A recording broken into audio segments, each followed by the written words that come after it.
शुभेंदु अधिकारी दावा कर रहे हैं कि ये नया बंगाल है, जहां पहली बार हिंदू वोटरों ने दिल खोलकर वोटिंग की है। इसमें हिंदू मतदाता पहली बार खुल के वोटिंग किया।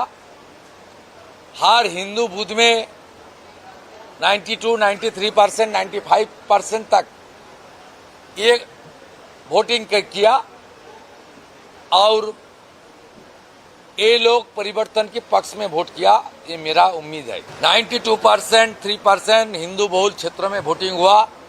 मुसलमान ने 81, 80% वोटिंग किया। ये नया बंगाल, ये भगवा बंगाल, स्वामी विवेकानंद के बंगाल। मैटराइज के एग्जिट पोल के मुताबिक इस बार बंगाल में बीजेपी का वोट शेयर 2021 के 38.15 से 4.35 बढ़कर 42.5% तक पहुंच सकता है, जबकि टीएमसी का वोट शेयर 2021 के 48.2 से घटकर 40.8 रह सकता है।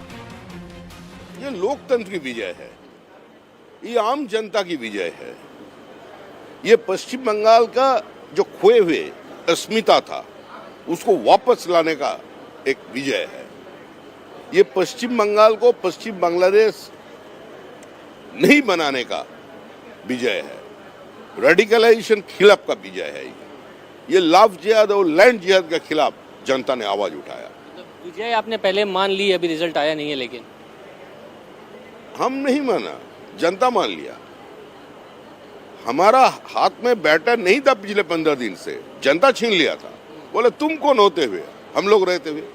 हम लोग तो बहुत सारे स्लोगन देते रहे, जनता नया स्लोगन लाकर खड़ा कर दिया, जनता versus Mamata, no vote to Mamata. तो हम लोग क्या करें। पश्चिम बंगाल में इस बार सबसे बड़ी लड़ाई सीएम ममता बनर्जी के गढ़ साउथ बंगाल में थी, जहां बीजेपी को जबरदस्त जीत मिलती दिख रही है। मैटराइज के एग्जिट पोल के मुताबिक साउथ बंगाल की 183 सीटों में से बीजेपी को 80 से 90 सीटें मिल सकती हैं। वहीं टीएमसी को 88 से 98 सीटें मिलती दिख रही हैं। वहीं अन्य के खाते में 4 से 6 सीट जा सकती हैं। यानी ममता बनर्जी को अपने घर में बड़ी हार मिल सकती है। अगर ऐसा हुआ तो ममता का मजबूत किला दरक सकता है और बीजेपी टीएमसी पर सुपर लीड ले सकती है।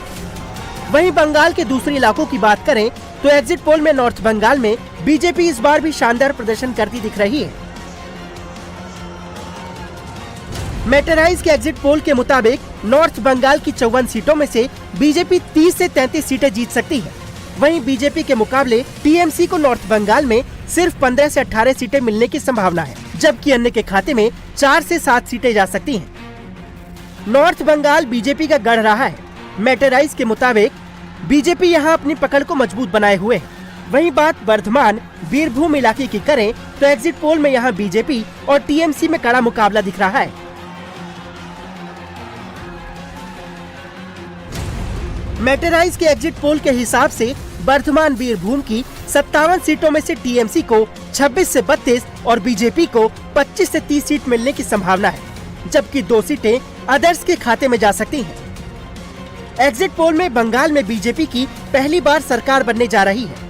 वहीं नतीजों से पहले सीएम ममता बनर्जी का पारा हाई है।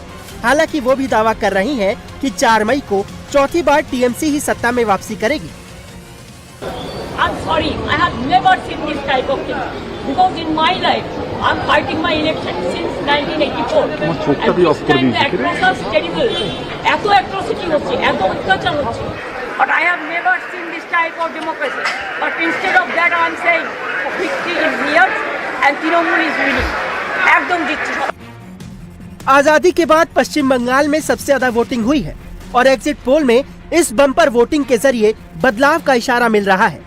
अब बड़ा सवाल यही है कि बंगाल में ममता दीदी और शुभेंदु दादा में से किसकी जीत का दावा सही साबित होगा।